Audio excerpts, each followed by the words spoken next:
Alright, so the main proposition I'm going to be talking about is how technology is decreasing the amount of human interaction that we have.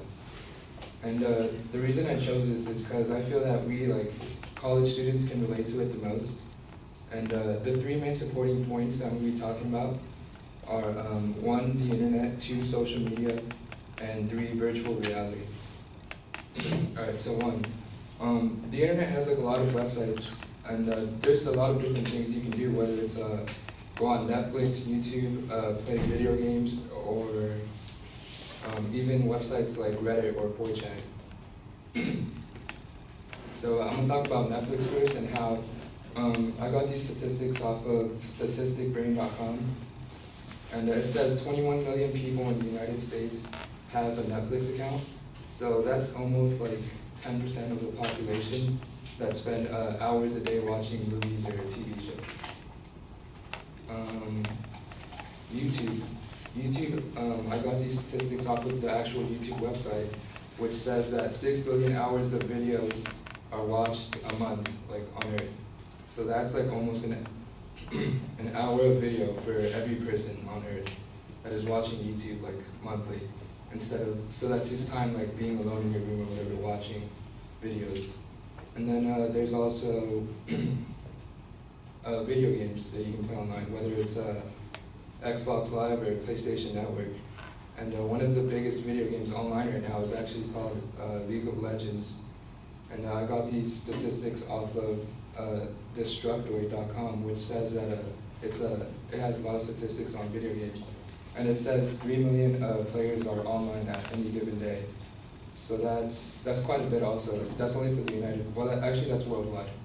So 3 million people online are playing this game, like, which each game is about like an hour long.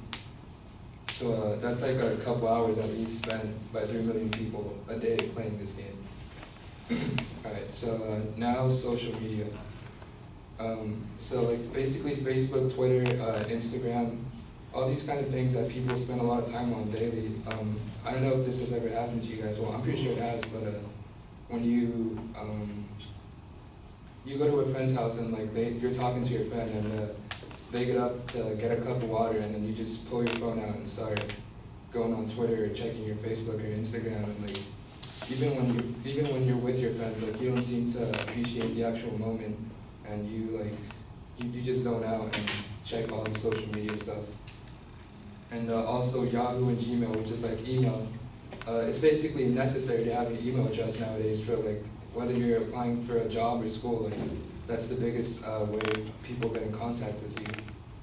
And like it's going to be like a mandatory thing in the future where you need an email address to be able to live a normal life, to get in contact with people. So like it's a lot of texting and stuff, even with cell phones. Like people rarely call you on your cell phone now. Everything is all texting. So like, even when you try to interact with people through a cell phone, it's like you're not doing it face to face anymore. It's basically through text messages, like on your phone or your email. It's all through text. And it's just I'm gonna give a personal example of how one of my cousins, like I remember back in the day when I first had my cell phone, my parents would call me to see where I'm at or whatever, and like his parents or my uncle, like he just texts him now. Like even like a parent or a son situation, like parents will just text you to see where you're at or how you're doing or whatever, instead of calling you. So that's like another form of interaction that is being lost there. And three, virtual reality.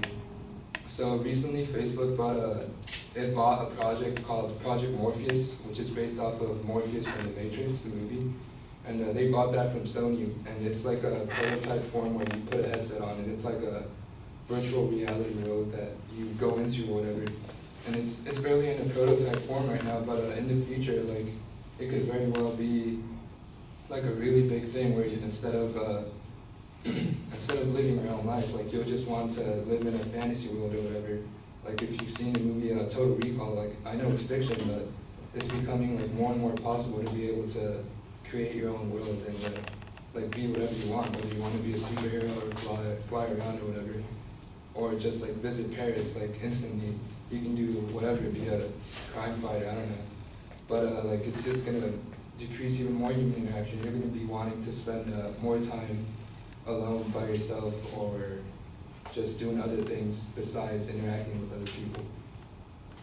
So to conclude, that's it. My main proposition was that technology is decreasing the amount of human interaction we have, and it's doing it through the internet, social media, and virtual reality. And that's it.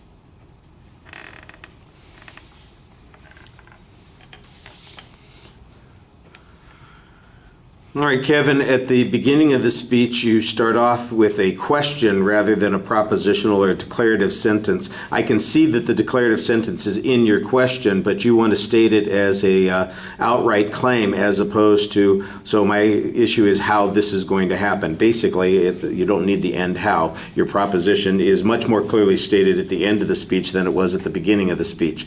The contents of the speech are previewed, but only by labels of terms. There aren't declarative sentences for any of the secondary claims. They're just, I've got the internet, I got social media, I've got texting, or whatever the third point was. I mean, they're just terms. What you need to do is tell us that those things are having a particular impact. That's ultimately the argument that you're trying to make, and so it should be consistently placed in those secondary claims. You did label those claims clearly when you got to them. That's fine. The first point is pretty broad with all the potential things that people are doing on the internet. And you've got this one thing about the Netflix accounts. By the way, the fact that people have a Netflix account does not necessarily mean that they spend all day long watching movies. That means they have access to movies. There wasn't any information about usage, just about the number of people who subscribe. If you had some data that said that the average Netflix subscriber watches 3 movies a day, then I think we could probably say that you have found something that there is a significant issue on. I'm still trying to figure out what it is that is harmful in any of this, except that you're saying that it's changing the way that we interact with each other. But is it changing it in a way that is harmful or problematic, that there's some loss that's going to occur because we don't do these things? At the end, for instance, when you're using the example about your uncle and your cousin and the phone, you say, when my parents, they used to call me, but my uncle, he just texts somebody. I'm going, okay, so that's a bad thing because what? Because we're not talking to each other? Does that mean that there isn't any oral communication between your uncle and your cousin? I don't know that that's the case, and I think that that's a pretty broad statement to be making with just the personal example that you have there. Now, the fact that people use the phone less for actual phone calls and text more, I think that that's an interesting point, but does that mean that people are losing the skill of communicating? Or, for instance, does it mean that they're gaining the skill of texting?